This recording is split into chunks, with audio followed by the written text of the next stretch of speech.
That's genius.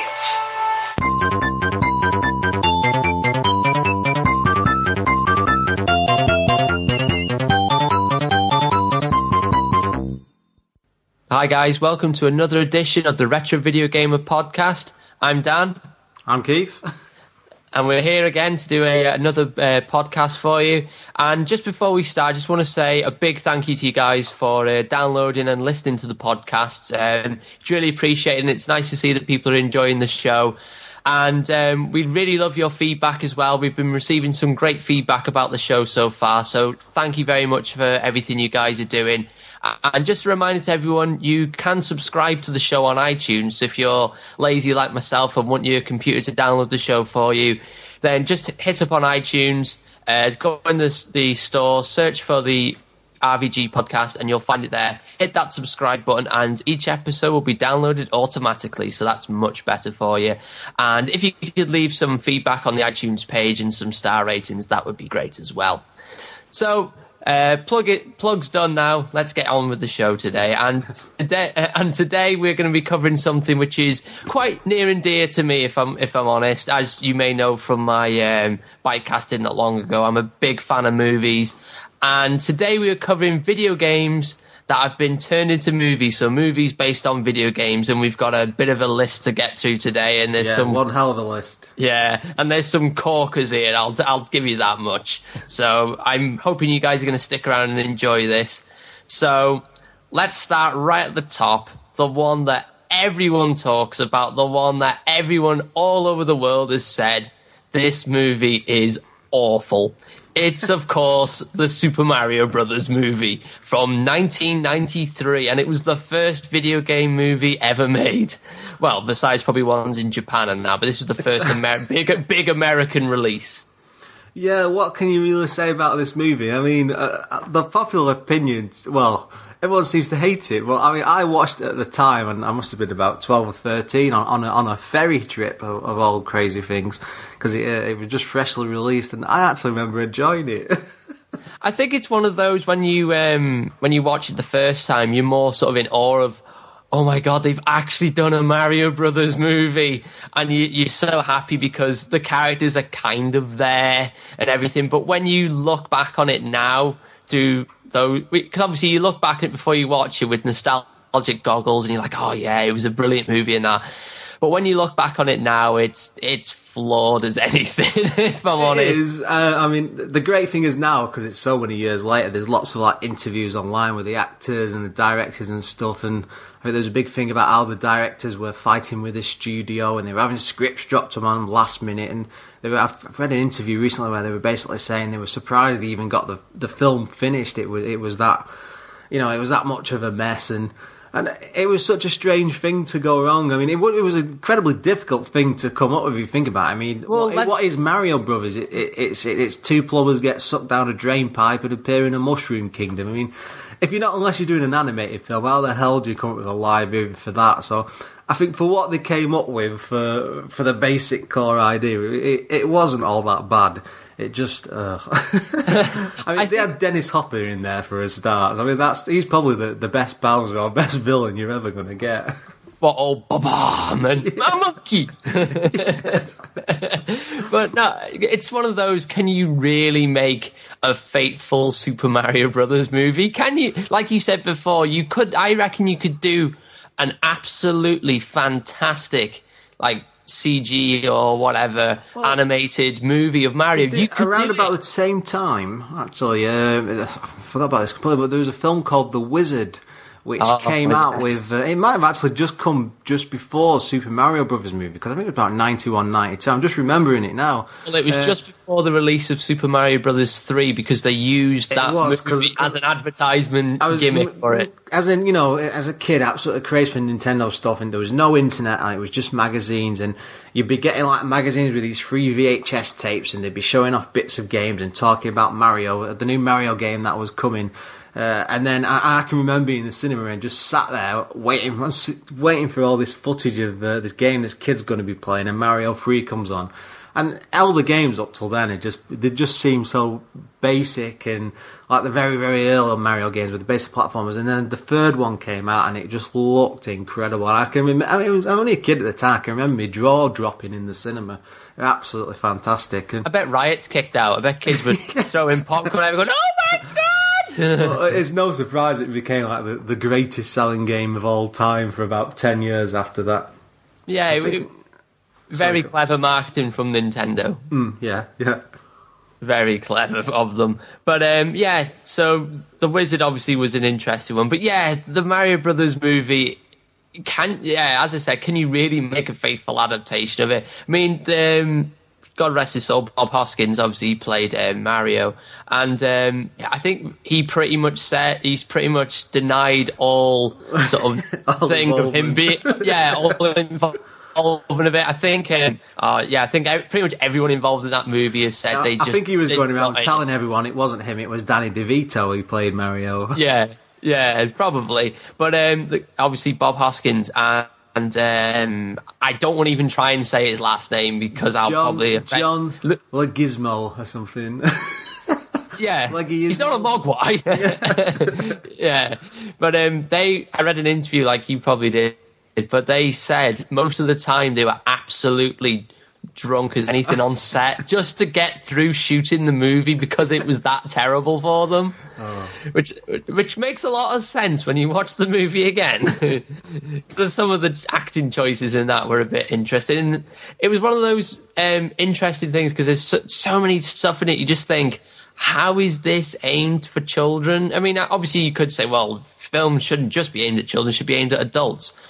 But it's based on a video game which is obviously aimed at children, and there were so many choices in that film. I was like, why would you put that in? Like, there's shots of women's cleavages, and there's sex jokes, for God's sake. And it's like, yeah, a family picture. And the saddest part about it with that ending, I mean, it was hinting so strongly at a sequel, and we never got one.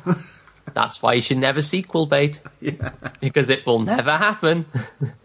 We should probably move on to the next one. Yeah, let's move on to the next one, which has also been dubbed as like a very bad movie, but it's mildly enjoyable. It's from the year 1994, and this is Double Dragon. Now, did you ever see this one? No. I've vaguely heard around it, but then I realised earlier we were discussing off the phone. I've only ever. I was thinking of Mortal Kombat. I was thinking of a completely the wrong film. So I've known it's existed, but I've never even seen a trailer for it.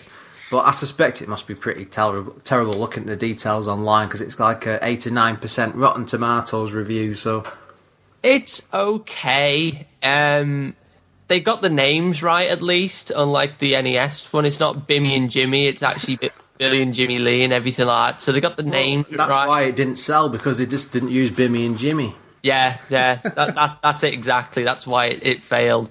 But it's okay. It obviously has its problems. I think it's one of those that thankfully it's become one of those that's just kind of forgotten because it didn't make that much of an impact. But yeah, it's worth at least one watch, I'd say. Or if you just want to get a taste of the movie, just go on YouTube and just watch like a couple of reviews of it. And that you're just getting like the funny bits then, so you're getting the best bits of the movie. Yeah, but then that also leaves it. I mean, if you want to go back and watch something like that, you might as well go for the far superior film, which is Street Fighter.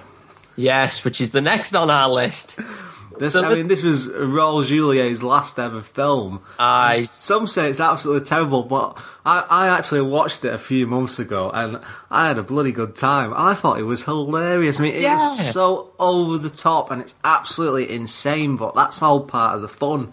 It's a typical Van Damme movie where he's basically pretending to be an American. But he can't be an American. He can't clearly be an American, but he is. And it just playful laughs, and then you've got Kylie Minogue try to act for her first time ever in a film. The sad thing is, she can actually act because she was a soap actress, so she just has some capability. But my god, she is great as Cammy though. Yeah. I thought it was a great choice, if I'm honest. And of course, you've got all the great lines from Raul Julia and what was it called with the Chun Li line when he was talking to her about a father saying it was just a Tuesday. Yeah, I killed your father was the most defining moment of your life or something. For me, it was a Tuesday. But the way he says it, and it's just the relish on his lips when he says it, it's just absolutely amazing. It's just so camp and over the top. It's like the old Batman movie from the 60s. with the bat shark repellent. Yeah, Batman running around with a huge bomb over his head. That's the sort of thing in that film throughout. It's fantastic. Well worth going back to. Yeah, definitely. I mean, I watched this again not about a week or two ago.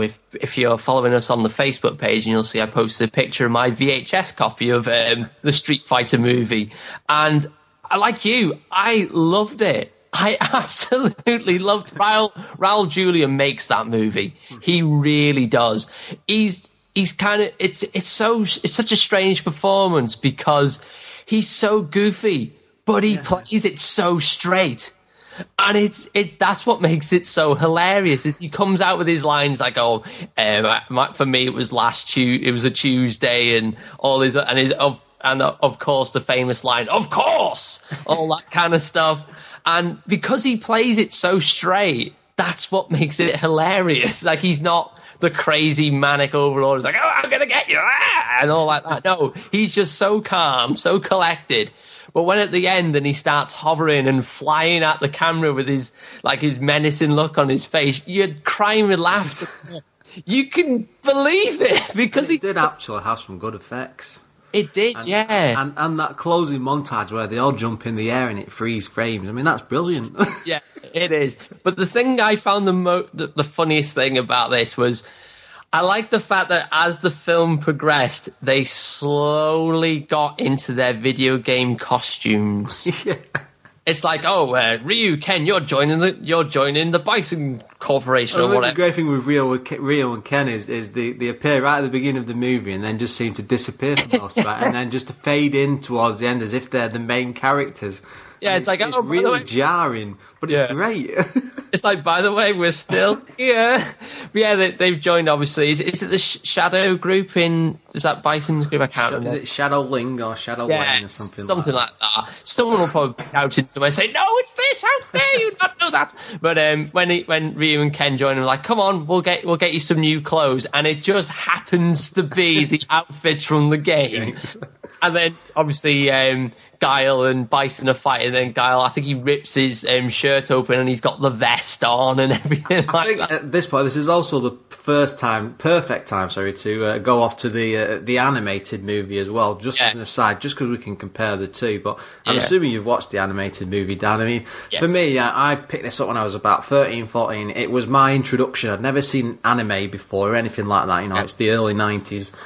And it was just the most intense adult sort of animated thing I'd ever, you're used to Disney films by this point, and you saw something like that, and you had the infamous Chun-Li shower scene, and then where she had the big fight with Vega, and plot-wise it was a bit lame, but it was it felt so grown up at the time. It was an incredibly intense movie, and it opened with one of the best fights I'd ever seen at the time, which was Ryu and what's the guy with the tiger punch? With a big scar across him. Sagat, sorry, yeah. And this really epic, incredible fight right at the opening movie with lightning going off, and it's all dark and explosions. They're all using the powers and things, and then there's nothing like that again in the rest of the movie, so it was a complete letdown. But at the same time, it was amazing. And the animated version of Bison actually gives Raul Julia a run for his money, because again, he's just so over the top evil. Absolutely fantastic villain for the movie. I was the same as you, in all honesty, because I'd never seen Japanese anime, and then I started hanging out with a kid who I in first year of high school, and he was heavily into his anime. Like, he used to watch Dragon Ball Z religiously and everything like that. And he said, "Have you ever watched Japanese anime?" I was like, no, it's something I've been meaning to watch, because obviously I'd seen adverts for Dragon Ball Z and Gundam Wing and that on Toonami on Cartoon Network. There's a blast from the past for some people. And so he chucked on the Street Fighter movie, and I just didn't know what to expect. And obviously the dialogue starts, and obviously because of Japanese anime, they don't actually do the mouths properly. It's just more like mouths flapping, and you have to get used to that. But I was the same as you. It started off, and I was just sucked in right from the get-go. And in my honest opinion, obviously a lot of people's favourite scenes will be Chun-Li in the shower, but sod that. Yeah.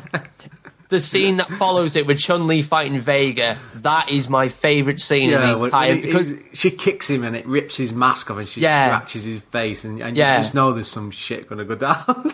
I think the line he uses is something like, "My face, you cut my face, you bitch, I'll make you suffer!" And she kicks him through a wall. Yeah. But just... everything about that scene is so... It's tense, the lighting is wonderful in it. The music's cheesy as all hell because it's just typical. I will say the great thing throughout the entire movie, the music they use is absolutely perfect because there's very little vocal stuff and it's all intense and it always matches the action stuff that's going on screen. And I know they finished the film with some hip hop song, but it matches it perfectly, and it just creates this. I mean, I love going back to it. I've seen it umpteen times, and I think I watched it last year, and it's always great to go back to because it just creates its own nice little environment, all little wrapped up, nice little tight movie, and it hints at, it should be like not just like a couple of movies, but maybe like an entire universe they could have spun off. Maybe that's what they were aiming for, probably. Maybe a series of anime episodes, which never came about, but it is an experience. Yeah, it's definitely. So we'll move on now from Street Fighter. So, question for you: if you were to say, if someone was to come to you and say, which Street Fighter movie should I watch? Should I watch this animated one where it has Ryu on the cover kicking something in the future, something blank, or should I watch the live action one with Raul Julia? Which one would you say to watch? Oh man, that's a bit of a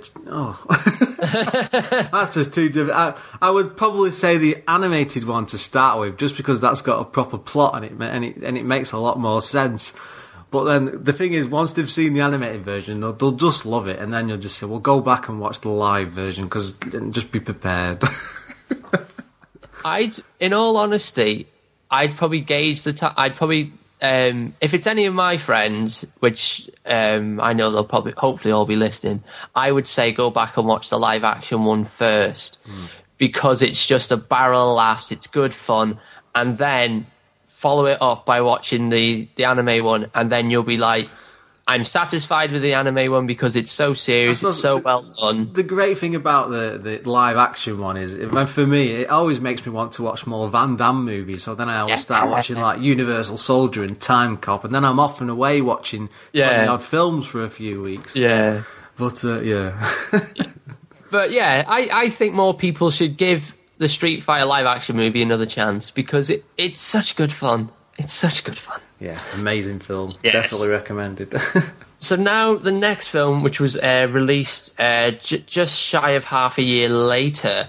Well, I'm running off US release dates, so I do apologise if they're different for UK. But I like to call this the little movie that could have been, and that's Mortal Kombat. Now, I say the little movie that could have been because it has all the elements of a great video game movie, because all the characters are there. It has some... And it has Christopher Lambert. How can you go wrong there? He's got the Highlander. This is where I was going to leave till last, but I will say it now that you've mentioned it. Christopher Lambert, in my opinion, in that movie, like Raul Julia in Street Fighter, Christopher Lambert makes that movie so fun and goofy in my eyes, because all he does is giggle, and he just appears out of nowhere, giggles, scowls at our lead characters, and then disappears again. It does seem like he's having a lot of fun throughout. Yeah, he does, yeah. He's like, you wouldn't mess with us. The most important thing, which he does get right, are the fights and the gore. Yeah. There's some incredible stuff in there, lots of spikes and blood and bits, whatever, spread throughout, but it is probably the best you would ever get for a Mortal Kombat movie, unless you started using like real proper actors, because that's the only other problem with it. They went the cheat route and they didn't really get anyone special beyond Lambert to do the roles. Yeah, but let's be honest, probably at that point, Christopher Lambert was like, just give me a role, please. Yes. I I was in Highlander, you know. Yeah, all right. But yeah, Christopher Lambert is brilliant in that. He was at the time. People were like, Christopher Lambert really is Raiden. He's pretty much playing Highlander again. Yes. Why? Why is he? Highlander doesn't age. Why is he Raiden now?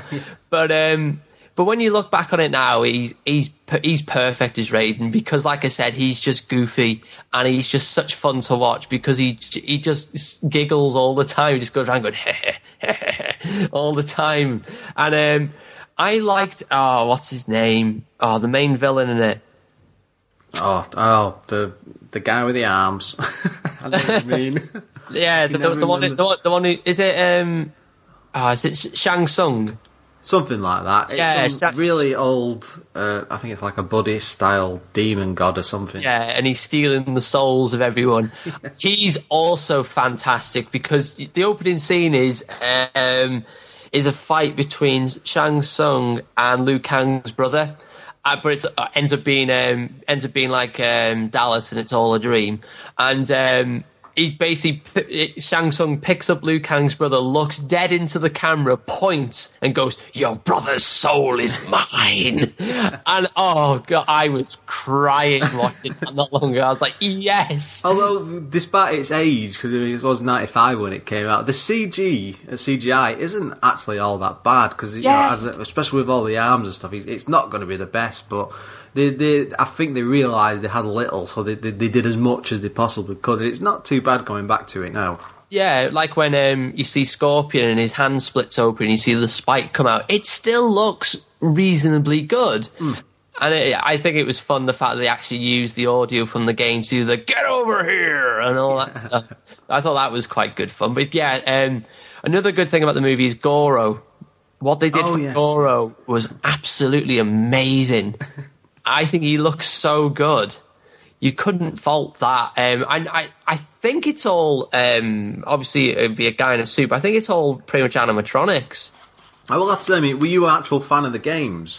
Yes, I was a massive fan of the games. I was quite. I mean, I played the first and second one when they came out, but I mean, I was always a Street Fighter guy. I was always on the SNES playing like the Street Fighter 2 and whatever the Turbo Edition and all that, but never really got into the Mortal Kombat. I'd like the gore bits. I always thought they were entertaining because Sub-Zero was always my favourite character. But yeah. Yeah, but yeah, I say, like I said, the reason why I say it's the little movie that could have been, because it does have a lot of great elements to it. Like I said, all the characters are there. It does have a reasonably good story. The direction and everything on it is really good. There's loads of brilliant scenes where the lighting is phenomenal, but it does have a lot of flaws. Mainly Johnny Cage. That guy got such a bad representation in that film.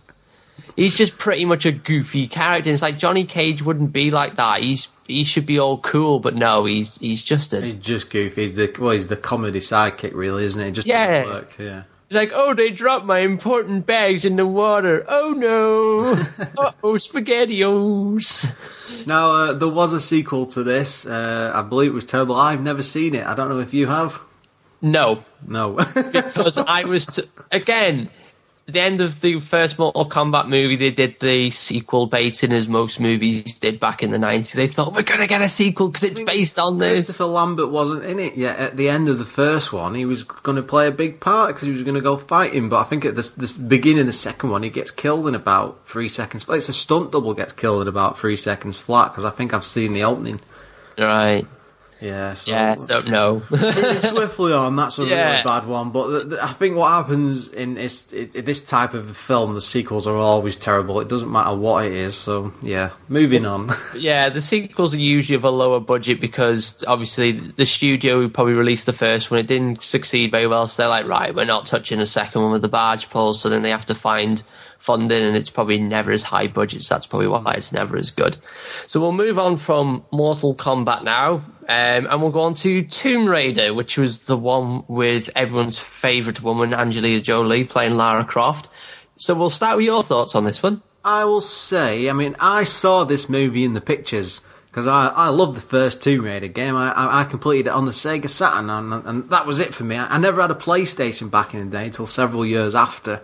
So I was always jealous of the PlayStation people because they always got the Tomb Raider sequels.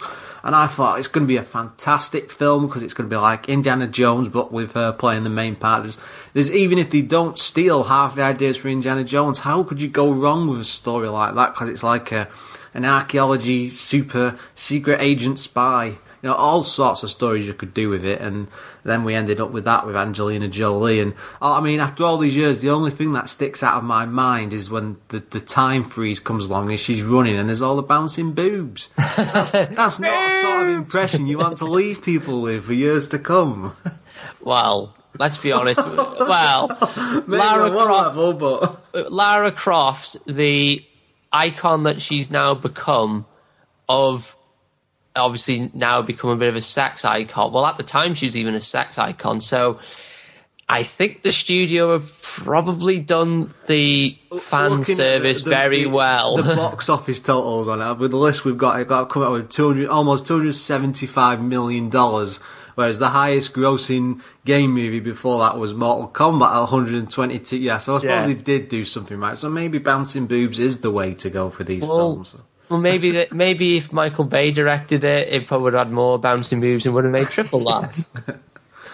But it was just it may have made them money, but it didn't end up as a full franchise, did it? Because I say it only ever got one more sequel, but they could have done so much with it. I think it could have run for about 10 years. I mean, we're talking like Indiana Jones style series, but it was just wasted, really. Yeah, I'm with you. I think this could have... Again, it's the little movie that could have been, because, like you say, it could have been so good because they could have done an Indiana Jones thing with it, and it could have been quite interesting, but I think the problem is because of how popular Lara Croft was just on her own as a character, they just wanted to say, here you go, here's Lara Croft in 3 dimensions, and she's not all blocky anymore. I mean, I do wonder what sort of involvement Eidos had in it all. Because I know I've read lots of interviews since, but the guy behind it all was always very protective of her as a character and the look and the stories and stuff. And I suspect they had a very, very strong involvement. But at the same time, when they brought out, what was it, Tomb Raider Angel of Darkness, was that the 4th game or the 3rd game? On the first game it was on the PS2, and it was one of the worst possible Tomb Raider games I'd ever seen. And that went all serious because they were given, you know, they had full rights to do whatever they wanted with that, and it was terrible, absolutely terrible. And I think shortly after it got pulled from them and went to other people. But I think I've heard whispers of a possible reboot coming because of the new game that came out and the new game that's on the way. I think if they kind of go down, because I haven't actually played the new game, but I've been told obviously by countless people you have to because it's that good and they've actually done the character really well. I've not seen it, but I've heard there's something called Hunger Games. I know very little about it. Just it's based on some series of book, and it's all about some girl or woman survivalist. And I've heard lots of comments about that would be the perfect sort of Tomb Raider line and way the series could go. But who knows what they're going to do with it? Yeah, but it would be interesting if they did a reboot and they actually did it like we're saying, sort of in an Indiana Jones kind of style, because I think it's the kind of story that needs to be like that. Well, that's the other thing. Throughout the games, Lara Croft, she had a very serious part, but there's always the comedy was always thrown in. It was always very James Bondish, you know. She'd be like Roger Moore style. It'd be very serious, and then she'd come out with some quip and do something ridiculous and completely over the top. And I think they need to stick to that. I mean, it seems to be going a lot of the way with films recently, where it's all got to be dead gritty and dead serious. But at the same time, you can have that and have a bit of humour in and. Not to go off on a tangent, but I say the whole thing with the James Bond series at the moment, what I don't like about it is it's too serious. They're not sticking to that bit of humour, a bit of light. I mean, I watched the latest film, and I watched that Daniel Craig or whatever kill some bloke in a toilet. I think he smashed his head on the urinal, and I thought, he's going to come out of a one-liner, this is it's going to be perfect. And he walked away and shut the door, and I just thought, it's coming, and he walks off into this party. And you just think, what a waste of an opportunity. This is supposed to be a Bond movie. But anyway. He could have said something like, you've been flushed, or... Yeah, or exactly. Something so like that. Cheesy, but no, they just had no fun with it. Absolutely miserable. Yeah. But one thing I didn't mention actually about the Tomb Raider movies, obviously Mortal Kombat came out in 95. We didn't get Tomb Raider until 2001. Yeah, a bit of a break for gaming movies. Yeah, I think people were a bit nervous. But yeah, I think if they tried again on Tomb Raider, they could do something special with it. As long as, like we said, go down to like the Indiana Jones kind of route where... I think as long as you get the right actress, because I think Angelina Jolie was perfect for it. I mean, when I watched her in the... years later, that is it Mr. and Mrs. Smith, the one where she did with Brad Pitt, that was the sort of thing that should have been in the Tomb Raider movies more, because it was that good mix of seriousness with a bit of humour dashed in on top. It was just spot on, so... Yeah, but it's to be too old now, isn't she? She's in her 40s or in her 50s? Yeah, well, she's kind of... a bit past it now. But... Well, she's kind of gone out of acting now, if I'm honest. But right, so... Well. But would you want to cast her again? Or no, not now. No, but if you could get them character traits, I think so, yeah. I think she was right for the role. I think they had the right actress, but they just did not have the scripts for it. But would you want to cast someone who looks like the classic Tomb Raider, or would you want someone who kind of looks like sort of the new Tomb Raider? I'd say the new Tomb Raider. I mean, I played the new game because I got they re-released it on like the Xbox One. I picked it up early this year, and it was an okay game. But I thought that the way they tackled it made it more grittier and stuff, and the character they had, it was just perfect. It's just a shame that's not a real person. Because that's your actress right there. Yeah, exactly. So we'll move on. It was a year later, and they released the very first Resident Evil movie, which is now like a juggernaut film series. And I'll let you do this one. What is to say? I mean, we could spend probably 2 or 3 episodes talking about the Resident Evil movies. I mean, I've seen all of them except for the animated ones. And I was saying to Dan before the show, I didn't even realise they'd spun them off into animated shows. But the main films themselves are just, they really are something special. The first one just... It has it's great because it creates its own stories, but it has loads and loads of hints back to the main game series, and it has all this gore mixed in with all the zombies and the monsters and things. I mean, one of my favourite parts of the movie is where you've got this one of the security guards, I forget his name, but he's running down a corridor and he's trapped in this big white like laser room, and these lasers are coming towards him, and it just slices him up into cubes, and it shows him, and he just falls to pieces in front of the camera, and you just sat there going, oh my god, that is fantastic. And then you've got the head actress running around, jumping around walls, doing spin kicks and kicking dogs to death and zombies and all sorts. Absolutely bonkers movie. And then it wasn't great, but I think it was average to good. And then the series just got worse as it went on. Yeah, it's what. Going back to them now and watching them one after the other, it's best to take a break, probably a week or 2 between each, just to spread it out, because they really are not good movies. But they do the job. They're pretty average films. I can understand why they've sold as well as they have done. But yeah, at the same time, it just seemed like a bit of a waste for a series. Yeah, I remember watching the first one not long after it came out on DVD, and I had a mate round, and we were like quite big Resi fans, so we thought, right, we'll make a night of it. We'll watch it on my mum and dad's telly downstairs, because it's the big telly in the house, so we'll watch it on there, and we'll get a few bits in and we'll watch it. And at the time, again, like most of the films probably on this list, you watch it at the time, you think, you know what, that was okay. That was it did what it needed to do. You had a lot of the monsters you liked from the game, like had the liquor and had the dogs and everything like that.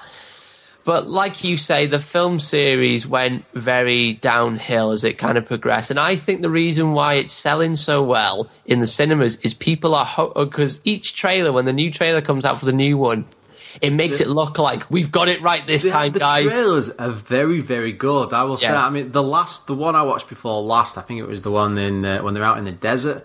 And it just looked great. I mean, it's the perfect trailer fodder, because they just put everything together, and it really entices you to watch it, and then you sit through it and you just think, oh, Kill me now. Yeah. Even then, I mean, they're not bad films, but they're not very good. They're just, if you've got time to, I would say watch them. They're entertaining enough. I think the last one's due to come out next year because it's in the middle of being filmed at the moment. Yeah, I think they've taken a little break at the moment because I believe our lead actor, I think it's Mila Jovovich, I think she's actually with child at the moment, so they've actually stopped production on it. But right, so. But if I was to suggest anyone to go watch one of them, heaven forbid, I would, in all honesty, say just watch the second one because I feel the second one has more fan service. See, I disagree there. I would say go with the first, just because it's got all the stuff with the mansion, because it ties in perfectly to the games, except for the fact that they're not there long enough. They're only literally in the mansion for about 5 minutes, and then all the underground stuff. It just to me that feels more like Resident Evil. I see what you're saying with the second film, but if you look at something like the 24 hours style zombie films, they seem to capture that Resident Evil feel, I thought, better than the second film did, which was supposed to be based on the second game when they all spread out into the city and whatever, is it Raccoon City? Yeah, Raccoon City, yeah. Yeah. So I think as a fan, and you're going for fan service, that's why I prefer the second one, because you've got more of like the characters from the other games. What was it? What was her name? The girl. I'm probably going to get. Wong. Was she the one? No, the character in the game. The red dress. I'm sure you're thinking of Jill Valentine. I'm probably thinking Jill Valentine. Yeah, but the woman who played Jill Valentine, she was perfect. Because she was like, yeah, that's Jill Valentine. Yeah, that's Jill Valentine. And the fact they did Nemesis as well, and I think they actually did the Nemesis quite well. So yeah, he was actually a very good villain. Yeah, and they actually did all like the costume and that for everything was really well done as well. So, but yeah, I either watch the first or the second one. Don't go any further. The first one, first and second ones are worth watching. If you're intrigued, you can carry on with them, but just don't be expecting anything special. No, just don't go anywhere. No. And on the subject of don't expect anything special, 2003 saw House of the Dead come out, which was one of the first video game adaptations by famed video game adaptation director. I think his name's Uwe Boll or something like that. Uwe Boll. Yeah, that's it, yeah. But yeah, House of the Dead, I think I'll take this one. This film is awful. It is. Have you seen it? No. Right, okay. Don't, because I have played both games to death on the Dreamcast, and I honestly can't see how they could make movies. I suspect, by what you're about to say, I suspect they didn't. Well, the thing with the games is, and I'm sorry if I'm repeating myself from my bike cast, but I love the House of the Dead games, basically because of the acting is so terrible, and it feels like a B-movie, and they went full hog on the B-movie thing when they did House of the Dead Overkill, because that was based on like 70s kind of exploitation movies. So obviously you had the black character and he would F-bomb everywhere and everything like that, which was hilarious. And he was just pretty much Sam Jackson, which is even better.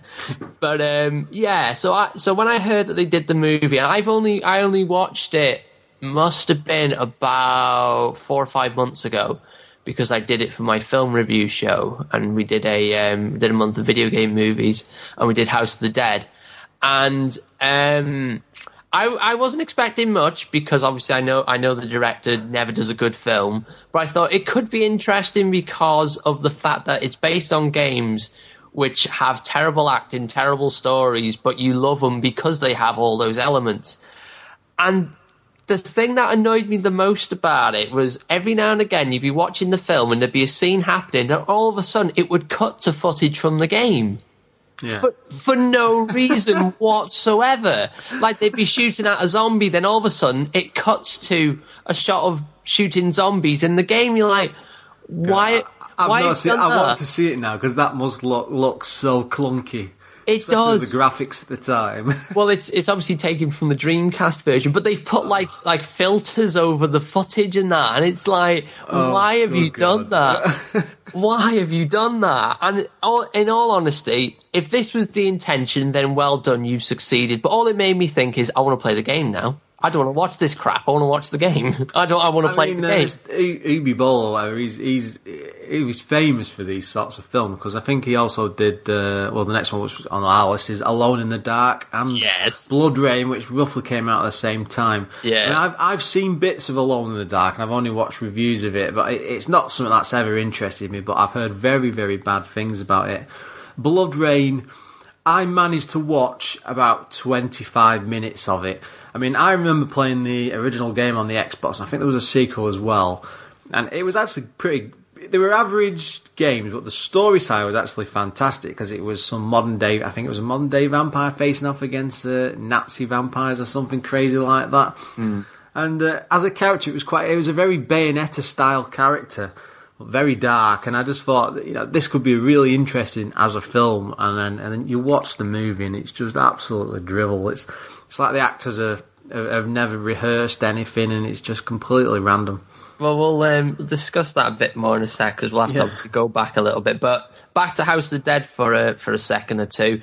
Yeah, it's one of those. I mean, like I said, I love my So Bad They're Great movies, but this is so bad it's awful. I mean, there's even a bit of Sega product placement in it, because there's a bit where, basically the plot is there's a bunch of teenagers and they're trying to get to a party on an island, and obviously they call one of their friends on the island, like, oh yeah, you got to get here quick because the party's starting and everything like that, and it's like a little rave, and there's like a stage where the DJ's playing the music and there's like dancers in very little clothing, and then right behind them a massive Sega banner for no reason. And people running around with the Dreamcast gun. See, that could have been interesting. Obviously it's called House of the Dead. They're in a house for about 2 minutes. And it's not even a proper house, it's more like a barn house. But I think that could have been quite an interesting take on it if they would have done, like, say, if it's basically you're in the characters go into like a haunted house theme park, where it's one of those haunted houses where you have the light guns and you're firing at the things, but then obviously the characters then come to life and they become real, but they're actually using the Dreamcast guns. I think that could have made it more enjoyable. Yeah. That sounds like it could have been more of a good plot, and I'm gonna trademark that now, so no one can steal that. It's funny now we're talking about this movie, because I've never seen it, but roughly around this time, there was another Dreamcast related movie. I've only just completely remembered this, but it's not on our list, called Existence. Which is basically Existence with a Z in it. Absolutely terrible.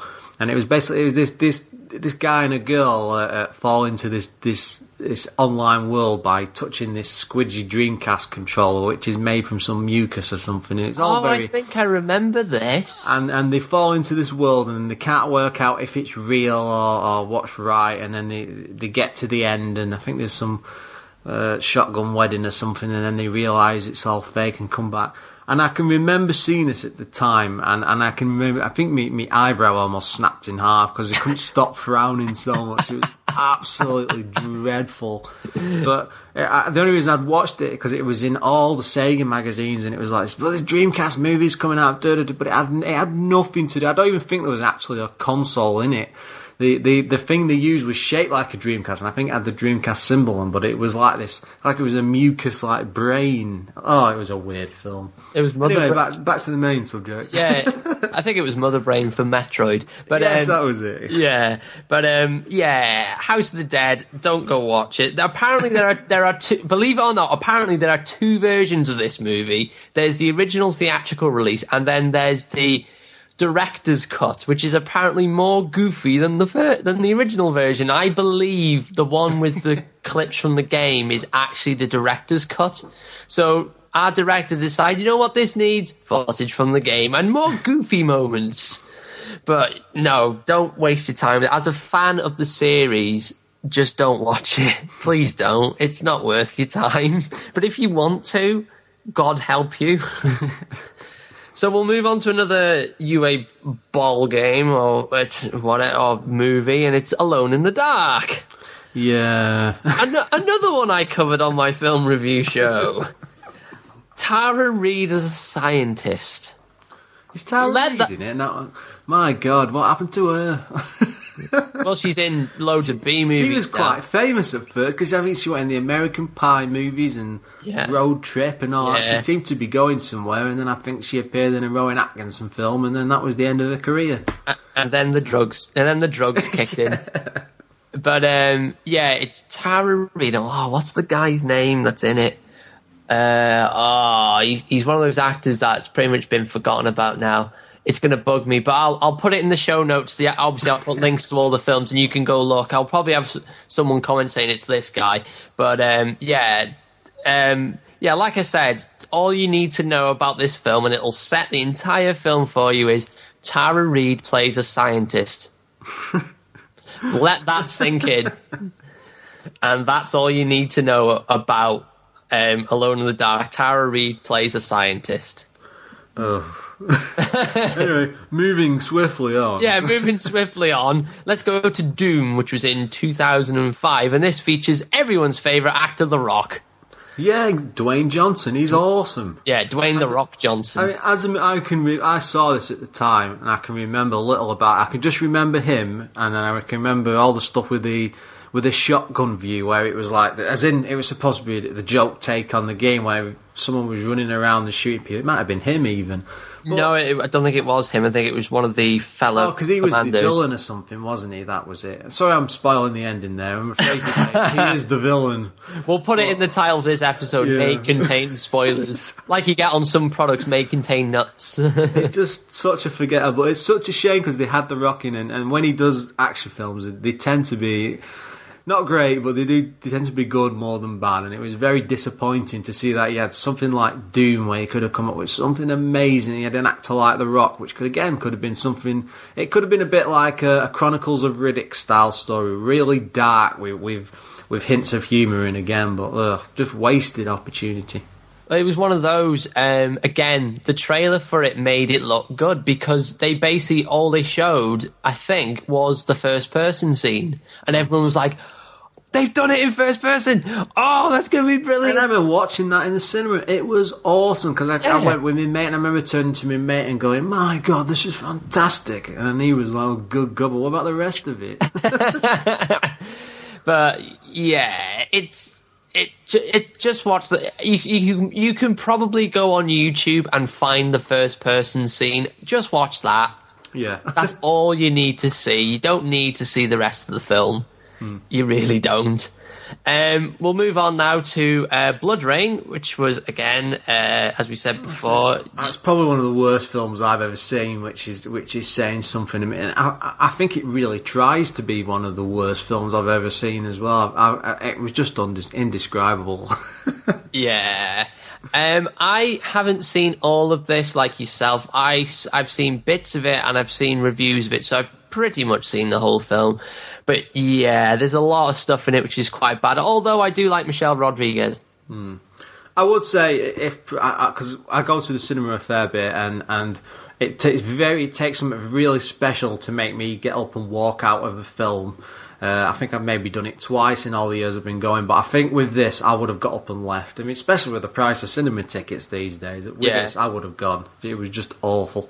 I mean, I've never walked out on a film, but there was one I nearly did, but I was with a group of people, and I thought, and you were stuck. Well, we were all watching it, and I was getting to that point of I want to walk out, and I looked over, and they were all kind of like engrossed, like looked like they were engrossed in it. I was like, oh no, if I walk out, I'm gonna be on my own. Then as soon as the film finished, we all looked at each other and said, "What the hell was that?" And if anyone's curious what it was Blood the Last Vampire, which was based on an anime. And I went to see that, and I went to see the live action version in the cinema, and yeah, it was awful. But going off from that, I'll just a quick moment there. That was a jolt from my past as well, because that was when I started getting into anime at the time and watching a series of things. It was Blood the whatever it was anime. That was really good. The film, I didn't see the series though. Yeah, the animated movie. Well, the short is actually, I think the movie, as they call it, the animated one, is only 30, 40 minutes long, so it's not that long. Not very long, yeah. But it's beautiful, and they did a series of it as well called Blood Plus. That's quite good, actually. I'm gonna have to go back to that. It's not the same girl as in the animated movie, but it's still a really good story. It's about, I think it's 50 episodes long, the series, which is usual fodder for anime. But yeah, give it a watch. But yeah, going off Blood the Last Vampire now. So yeah, Blood Rain, yeah. That's the thing, it's such a bad movie. It makes you talk about other stuff in the hope of having something interesting to discuss. Yeah. Well, let's be honest. Blood Rain probably came out because Underworld was popular. Yes, yeah. And it was kind of like, we need something to do that kind of to match thing. that, and we've got this world sort of and this story in the background, so we could just pinch it, but it didn't work. But who should direct it? I know, let's get Yue back in. He did all right on the other films. Right. Now, I haven't seen the next film we're about to talk about, but we would love your sort of comments, and if you want to recommend it to us, then please do. I've been highly recommended to watch the second one over the first one, but 2006 Silent Hill. It's one of those I've been meaning to watch for quite a while because it's Silent Hill, and there's so much in that game they could do really well in a movie to make it really frightening. And as I said, I've been told... Just to add, I would say that, because I've played through most of the Silent Hill games except for the recent ones, which are all like reconversions of the early games, because they're all terrible. And I think the best game of the series for turning into movies, which they could have done, should have been Silent Hill 2, which is the one with James and the whole suicide thing and the stuff with his wife, and I felt there was enough throughout that entire game to make proper decent movies out of, but I don't think it was touched in the main movie series, was it? I believe the second movie touches a little bit on stuff from that game, but I don't think it really focuses on the story. I think it focuses more on some of the stuff that happens, like they obviously have I think they have Pyramid Head and things like that in the second movie. Just the villains, really. Yeah. Like with Silent Hill 2, the great thing about it was it was all a mystery, because they had so many alternative endings. And, was it all a dream in his head in one case, or some cases it wasn't, and did he kill his wife, did he not kill his wife? These people he meets in the town, are these all parts of his subconscious, or are there some part of somebody else's subconscious and he's stumbled into this mysterious town? There was a mystery there they could have used in a film to exploit it and done a proper dark, scary movie, and I don't think they've done that from all accounts of what I've read and seen on reviews of the films. No, well, I like the fact that sorry, I know this was a comment we got from a lot of people about the last large show that we did, but sorry to talk about new games again, but I'm interested that they've got Guillermo del Toro involved in the new Silent Hill games, because I believe if he does well on this game, I think they should give him the reins to direct the new Silent Hill movie. Because I think he'd do it very well, because he can do films with a really creepy vibe, and he'd do all like the monsters really interesting and stuff. So he did the Sin City films, didn't he? No, Guillermo del. Oh no, it's Pan's Labyrinth. Yeah. Sorry, I'm thinking. Sorry, I was completely off kilter there. Yeah, but I think he'd do it well. But I do want to see the Silent Hill movie. So if you guys have seen it, let us know what you think in like comments and stuff for this. And if you think we should watch it, give us a good write up and a good recommendation of it, because I do want to hear. Whoa, hang on! You're not signing us up to watch these terrible movies, are you? Hang on a minute. Well, there might be some objections there. Well, like I said, I've been told the second one's really good, so we could be in for a treat there. It could be interesting. Yeah. So we'll move on to Dead or Alive, which is another film I really want to see, because from what I've seen of it, I think this captures the spirit of the games really well. And you have seen this it. Film to bits. I think this is amazing. It had one of the greatest trailers I'd ever seen. It had all naughty, sexy bits in it, and over the top half boob showing, and just crazy action, and it was just perfect for what was coming. And I remember going into the cinema thinking it can't be as good as the trailer. It's just going to be a terrible game movie, and it was actually pretty good. I mean, the story was complete nonsense as it would be because it was a fighting game, but the characters were just about spot on. Everyone was over the top. The big guy with the black guy with the glasses, what's he called, Zach or Zachary in the games, he's always the laugher and the joker and getting him into these messes, and I think it's the same sort of thing in the series, but everyone's just well represented, and it was just a fantastic film. I really enjoyed it. Yeah, from what I've seen of it, it's the same sort of comment, really. It's over-the-top, goofy fun, and that's what it should be, because let's be honest, that's what the game is. It's over-the-top, goofy fun, and it's made as just ultimate fan service, those games, because it's just women in little clothing and jiggle physics. Yeah, and that's what they've done for the movie. So and they've all got the costumes in the most perfect ways possible, and the script is just great. It's on par with Street Fighter the movie. In fact, I would say it was better because the story is slightly better. Yeah. But from a representation-wise of the original product, I would probably say that is the closest we're going to get to a proper representation of the original product because, like I said, it's goofy fun, and that's what... There will be people there who take Dead or Alive very seriously, and they'll see it as a very serious fighting game. But most people just see it as it's a funny game because there's women and they're fighting and they're bouncing. As a game series, Dead or Alive has been a very, very strange one because, I played the first, second and third, and maybe the fourth one as well. And you could see the series when it first started, it was a very serious, it was like a virtual fighter style. Yeah. Over the top, it looked lush and stuff, and as the series went on, it started to get a bit more comic, and you were destroying more of the environments and the backgrounds and things. It developed as a series, and I think I said they made the perfect interpretation of that. The games and the movies, because the games then went off down that crazy route of all the beach volleyball stuff and that's where I did get it weird. I'm sad to say I played both, and I found it quite entertaining. I thought that. Beyond the naughty side to it, they're actually great, relaxing games. You could just sit down, because with the original Xbox, because this was the first time you could play your own music mixed in with games, and it was it made for a fantastic atmosphere. You could just sit down, relax, and just enjoy yourself on the beach. I remember when I worked in a game shop, and you'd get people coming in and buying that, and you just give them one look, and I just think, I know why you're buying this. I do remember buying it. It was like it felt. Was it one of those? Was it one of those you'd have to wear like an anorak and a? Yeah, when I bought the first one, I think it was sort of internet ordering wasn't great. You had to really get that sort of thing from the shop, and I remember going in game and feel it was a bit like buying a top shelf magazine. It was that level of what am I buying? What am I doing? Slip it on the counter, really savage. Go package that for me, please. Thanks. Bye. I'll have this one, cheers. And then I pre-ordered the sequel, so there's just no hope for me. Well, if you enjoy goofy fun, then you're going to get that with Dead or Alive, so more power to you. Yeah.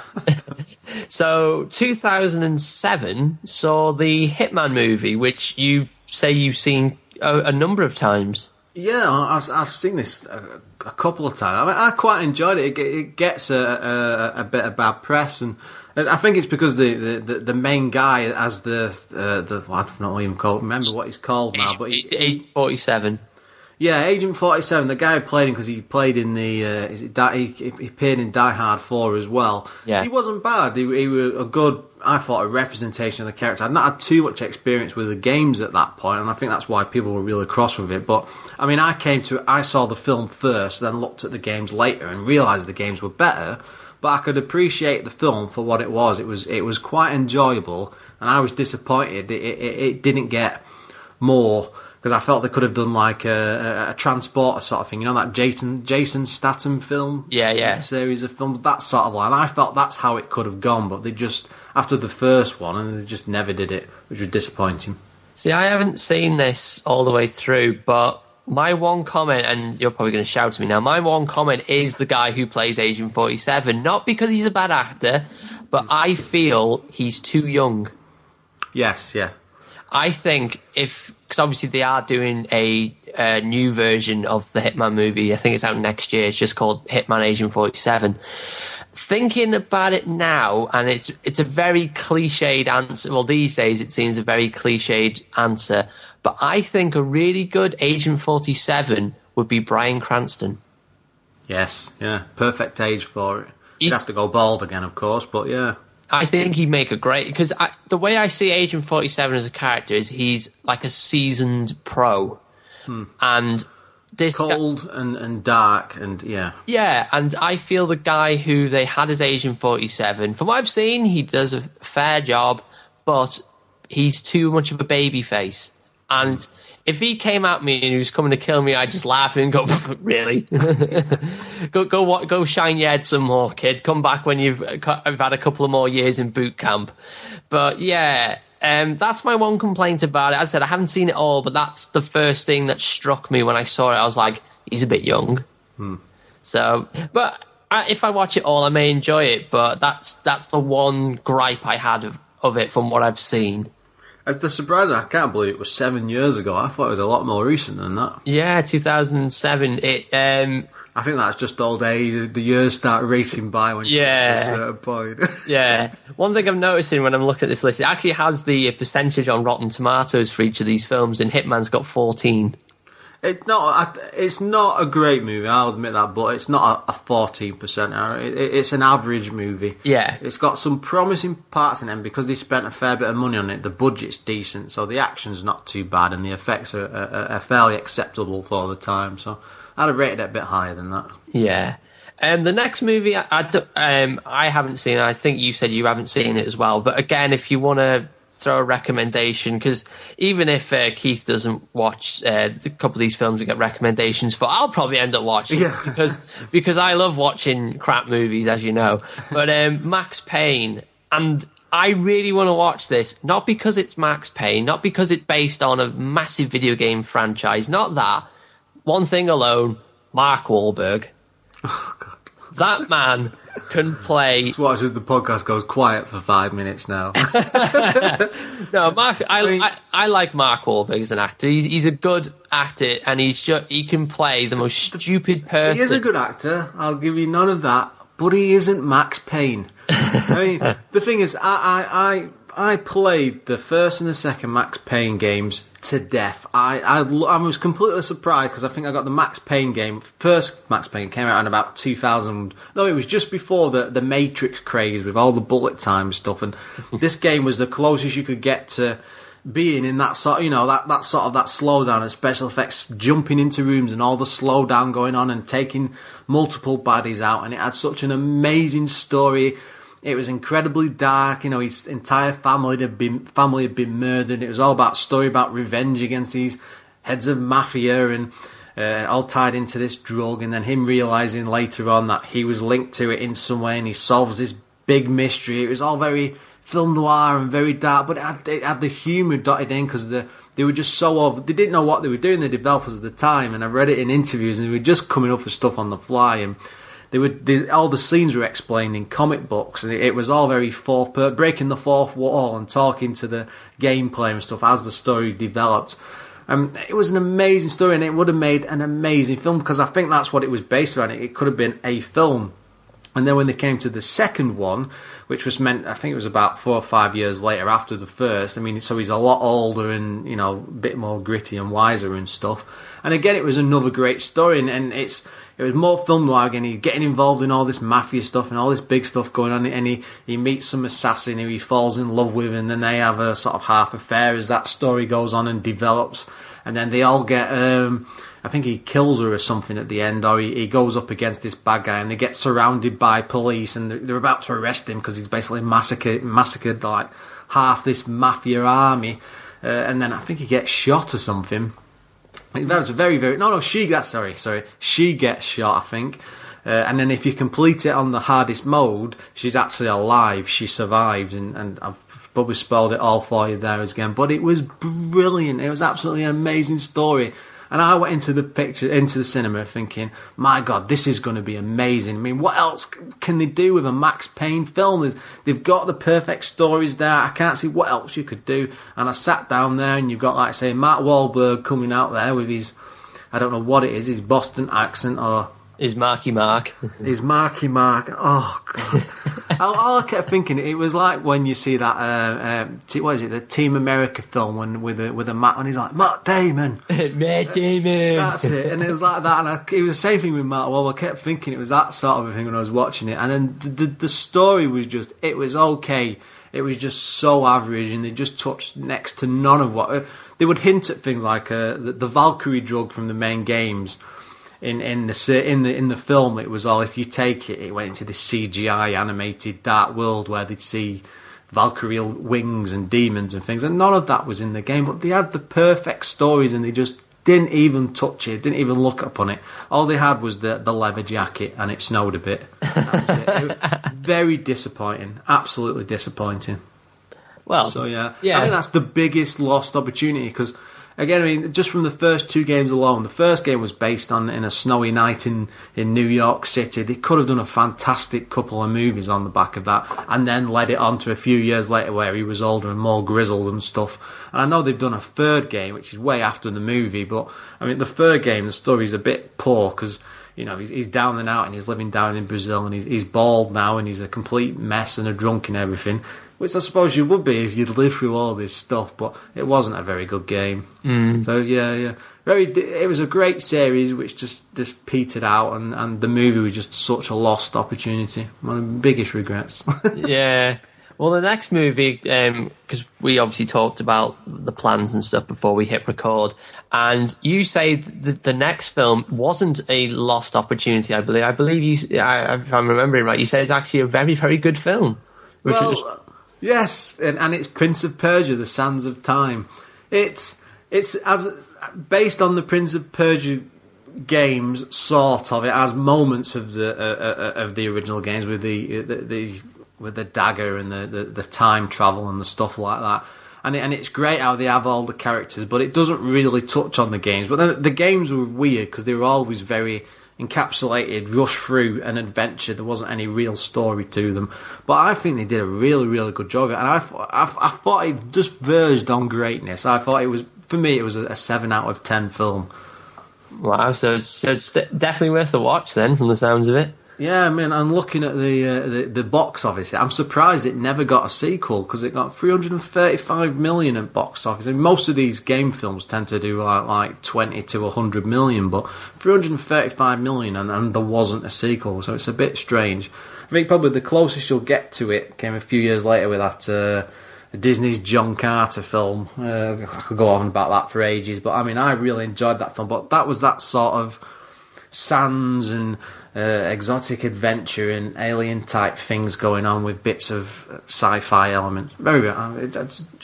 To me that's a great film, but I'm sure other people would disagree. Yeah, I do need to see Prince of Persia, because even when it came out, I had a lot of people saying this is actually a good video game movie, and they've actually managed to do it. And I was like, really? Yeah. But I think the problem is a lot of people, when they saw it come out and they saw it was Jerry Bruckheimer Productions and everything like that, and they looked at the look of it and they just thought, oh no, it's just trying to be Pirates of the Caribbean.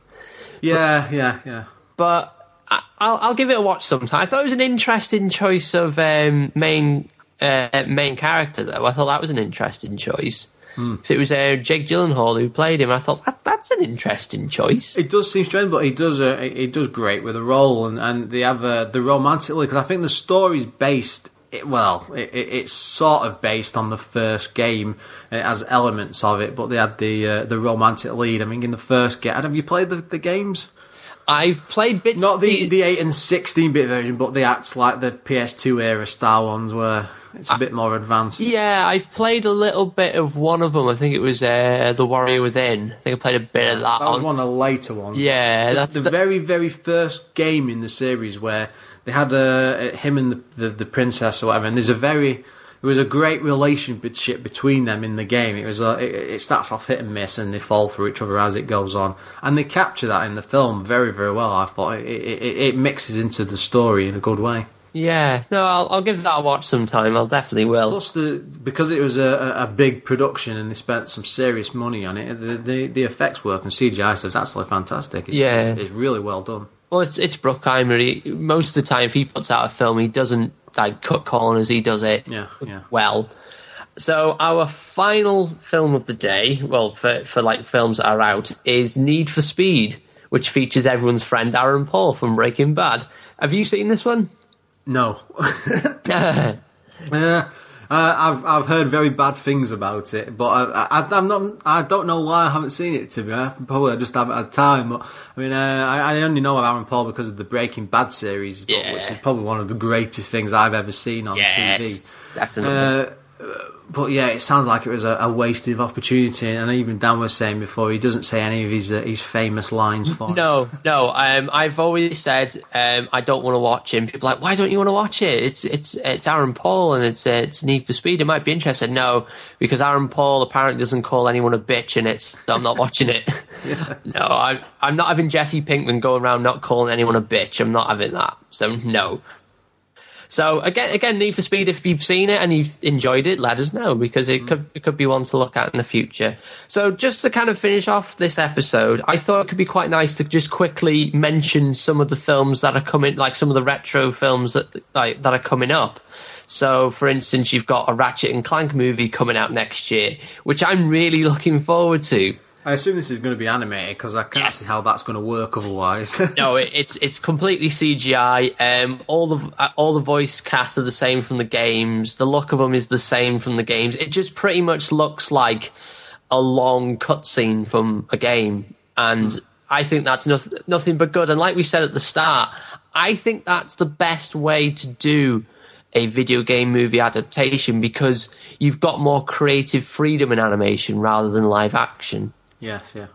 So I think Ratchet and Clank could be one to look out for, and a lot of people I know who are Ratchet and Clank fans are really looking forward to that one. I mean, it can work both ways, and one we didn't mention earlier, and I think we missed, but was the Final Fantasy movie, Spirits Within. Yeah.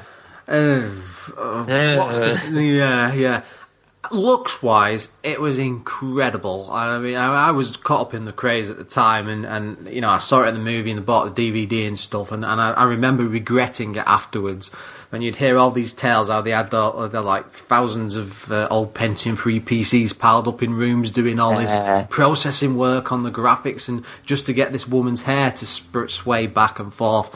And then you got the actual movie, and it looked amazing, but the story was just absolute bumf. It was just 2 hours of absolute drivel, when it was basically what the Final Fantasy games became. So maybe it wasn't a bad film. It was just, this is the way Final Fantasy is. It was ahead of its time. It was, yeah. So I remember with that film, I remember loads and loads of articles in newspapers pretty much saying, this is the future of movies. Actors have now got to be careful because everywhere's going CGI. And look how they look like real people. You will believe these are real people, whereas actually someone has made them in a computer. So actors need to be careful because they could be losing their jobs. And then, that was the end of that one. That was the end of that one. Quickly going down the list now. Obviously, like we said, they've got another Resident Evil movie on the way. There's whispers. Hopefully the last one. Last one. Yeah, hopefully. There's whispers of a Metal Gear Solid movie on the way, which could be interesting. I don't know how they're going to do this. I mean, I have the problem with the latest game, because they've replaced David Hayter, the guy who did the voice of Snake, and he's done it for umpteen years, and they've swapped it out for someone famous, the guy from what is he, Jack Bauer? I forget his real name. Kiefer Sutherland. Right. He's very good. He makes his voice sounds okay, but you sat there playing it and you just think, this isn't Snake. You know, David Hayter's the only one who can do Snake's voice, and it just sounds wrong to me. And I think they'll be faced with that problem if they do a film, because Snake had a good look about him, and if you don't get the right actor and the right voice for it, I think it's going to be very hard to pull this one off. Yeah, which is their own fault, because they've only used the same thing for so long. They've sort of shot themselves in the foot in a bit, but I'll still watch it, so what can I say? Yeah. This next one I have a lot of fear about because of who's making it, and because I love this franchise so much, I love this franchise that much that I've got. I'm in the middle of getting like half of my leg tattooed to this franchise. Sonic the Hedgehog. They are doing a Sonic the Hedgehog live action stroke CGI movie, and it's been done by Sony Pictures Animation, who brought us the Smurfs and Alvin and the Chipmunks. You poor guy. Yeah. Yeah. So I don't know what Sega's done to Sonic. I just. Well, I love the franchise. Obviously, like everyone who loves the franchise, as everyone will say, the new games are absolute pants. I mean, I will say, when I was a kid, I quite liked the US Sonic show that they did, where they had the two robots and Robotnik, and there was him and Tails would face off against them. Oh, the Adventures of Sonic the Hedgehog. That's the one. With Jael White, aka Urkel from Family Matters, doing the voice of Sonic. Yeah, it was pretty good. It was entertainment over. It was very much like SpongeBob sort of yeah. Humor. And then, but at the same time, I remember, I don't know where I saw it from, but I watched like an anime version of Sonic. And it was all to do with they're all rebels in the future, and Robotnik is this big evil mastermind. You know, there's no cuteness or coolness or anything like this. It was all about Sonic saving the world. And at the time, it just blew me away because I'd never seen anything like it. I thought, God, I've not even seen the full series since, but I know it's out there. It's about 7 or 8 episodes long or something. I think it was actually a bit longer than 7 or 8. I think it was It might be. So. I think it got an entire first series. It was called Sonic Sat AM, it was called, because obviously it was played Saturday morning on American television. But it's very dark, it's very gritty, and I always thought, was it a Japanese series? I always thought it was, but I believe I'm probably wrong, but I believe it is an American production. And again, it had Jael White doing the voice of Sonic the Hedgehog again. And it's just loved all over because it's so well done. And then when they finished the first series, the danger came in. They did a bit of sequel baiting for a second series, and it didn't. Never got the money, and it never happened. But yeah, so a lot of plot arcs and story threads have never been resolved from that series, and loads of people are like, they've got to do it. They've got to finish it somehow. But yeah. But I'm worrying about that Sonic movie. That's the one that really worries me the most, is because of the live-action CGI mash, because I worry they're just going to do the same thing they did with the Smurfs and Alvin the Chipmunks, where Sonic and friends meet up with real live-action people who are actually comedians who are basically trying to kickstart their careers again. What they'll do is they'll probably get it done by a committee, so you'll have a committee of 30 or 40-year-olds sat around trying to make things for teenagers that's cool. Yeah, that's what they'll be thinking the film needs to be. Yeah, they'll have Sonic the biggest problem with it is stuff like that. You didn't try and make it more adult, because you think you've tried to. What you'll find with audiences of that age, they tend to prefer the more adult stuff, which is more straightforward, rather than them being lied to and conning. Oh yeah, I'm dead cool, and like in Sonic Adventure in the game where he's just so over the top cool, it just doesn't work. Yeah. I like the Sonic Adventure games, but that's for another podcast entirely. But yeah, the Sonic one I'm worrying about the most. But you never know; it could come out okay. I've heard rumours also of a Mortal Kombat reboot, a Deus Ex movie, Gran Turismo's another one. Now this what? Yeah, Gran Turismo's apparently getting a movie. Another one which is like, why are they getting a movie of that? Tetris. Yeah, unless this is going to be like based in Russia around, because there's a very big story around how the rights for the game were bought. Yeah, it could sort of work, and maybe some sort of Tetris championship, like sort of thing what you got with Mario 3 and the Wizard. But I can't see how that's even going to work unless it's animated. But who wants to watch someone play Tetris for 2 hours? I mean, how do you make a movie about Tetris? Yeah, exactly. How do you make a movie about Tetris unless you have all the Tetris pieces of characters and voices? But how do you make who in their right mind thought, you know what would make a really good movie? Tetris. And I think there's one of the other big ones which keeps getting teased and was so close to coming into being but keeps getting cancelled or put off was a Halo movie. Yes. I was following the news on and off about this for years, and they had the guy who did was it Destiny 9 or Andrew Soderbergh or something. Some big director. He'd done loads of these films. Oh, sorry, I can't remember the name of his film. What it's called, but he was quite famous, and he did this big alien invasion one, and then he did another one after he lost the Halo film, basically because they wouldn't pay the sort of budget he felt it needed to come out as a film. And he did like all these shorts, and they built a warthog for it and suits and things, and it looked like it was going to be incredible. And that was the sort of person you need driving this film, and it all just fell through. And again, at the moment, I think it's all up in the air, and this talk's still going on because they've just done a Halo TV show, but it's for Xbox Live, so I think you can watch it on there. And they've already done like a mini series already where they had this big basketball player play the Chief. And the entire series it goes, I think it's about 6 or 7 episodes long, and the Chief doesn't turn up until about the 5th or the 6th episode, which is a bit annoying. But then when he does, and this guy turns up, and he's like 7 foot tall with the armour on, and I remember sitting there thinking, oh my god, they've done it. What? This is the guy. Just make an entire film around him. And they only did the one little bit. Even though he's on the cover for the DVD. Yeah. Yeah, he stood on the cover. It was Halo Forward Unto Dawn, wasn't it? That was it. Yeah, he's on. I didn't know because I haven't watched that yet, and I've been meaning to watch it. It's really good. You will quite enjoy it, but it's just such a shame. If they could get the money. I think the ideas are there, and that universe, it's perfect for a series. Another one of possible future releases we've got on the list is Mass Effect. And I love the first 2 games. The third game's a bit ropey, but I'm still waiting to replay that again as an evil playthrough, because I always do a good and a bad one both times. It went off kilter a bit towards the end, but I think as a series, because it's like Star Trek, Star Wars, and all them sci-fi sort of films, if they could just get that perfect and get the stories in there, I think they've got the universe to play with, and they've got enough stories and a big long-term story which would work very well over a franchise. But again, that's not 2018 to 2019, so I'm going to be interested to see what they can do with that. Well, they have to have Seth Green in it, otherwise it's not worth it. Yeah. The final one I want to talk about, and I think this one really interests me, and I think this is a perfect. There's one studio in mind for me that could make this movie amazing. The game is Shadow of the Colossus, and the studio I would love, but unfortunately I doubt they'll do it because they've recently gone quiet and they're not making movies anymore.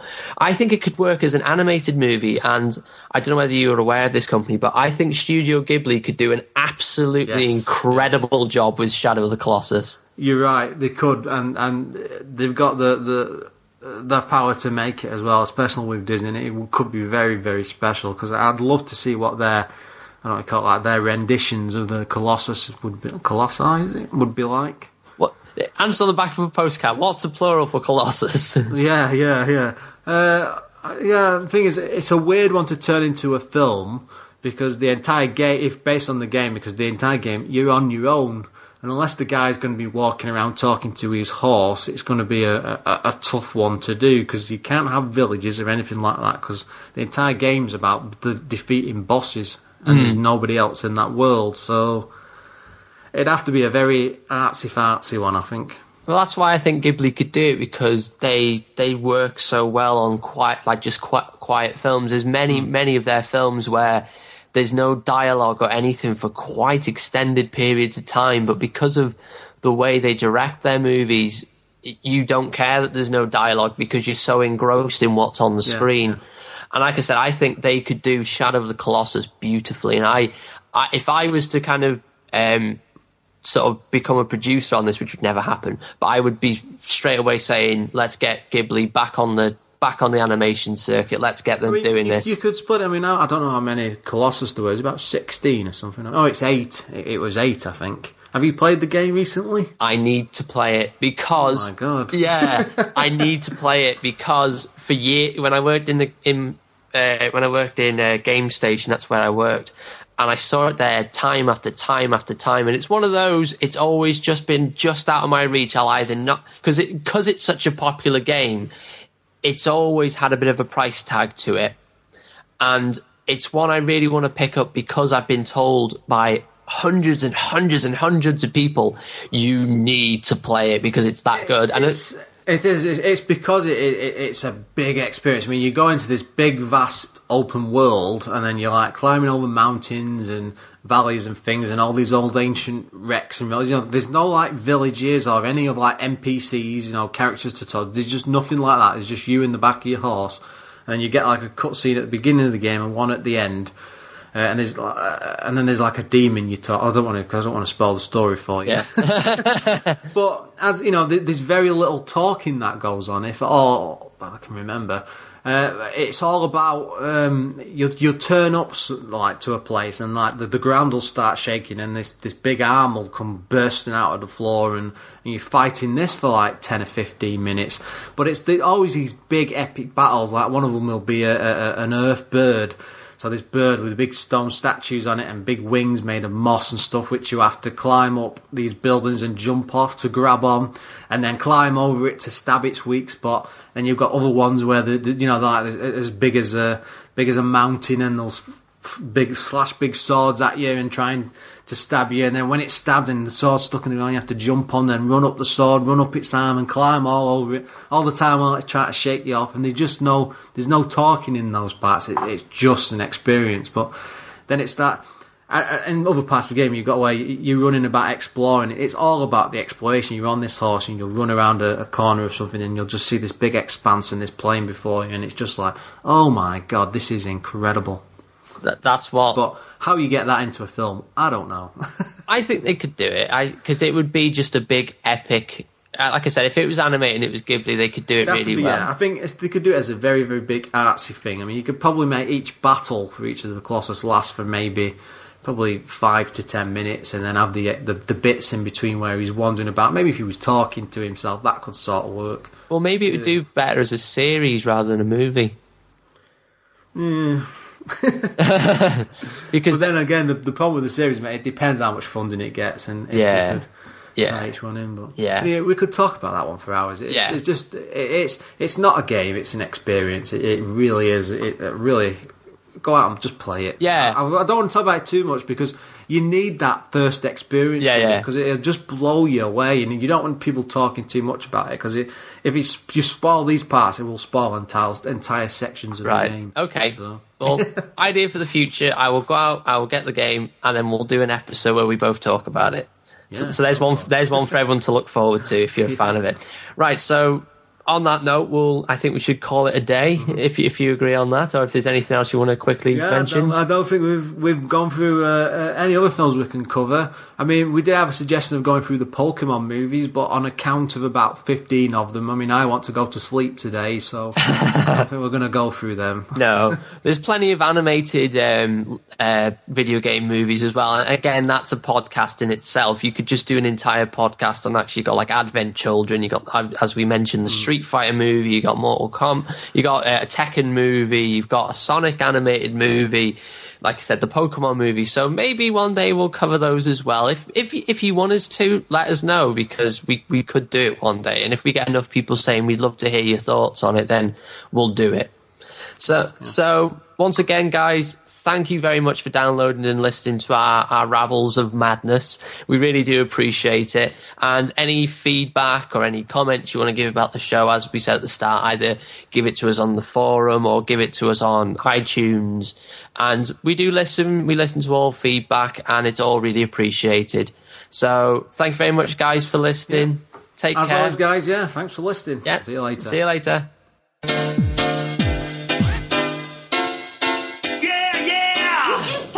That's an expansion of yours. I'm trying to get to sleep.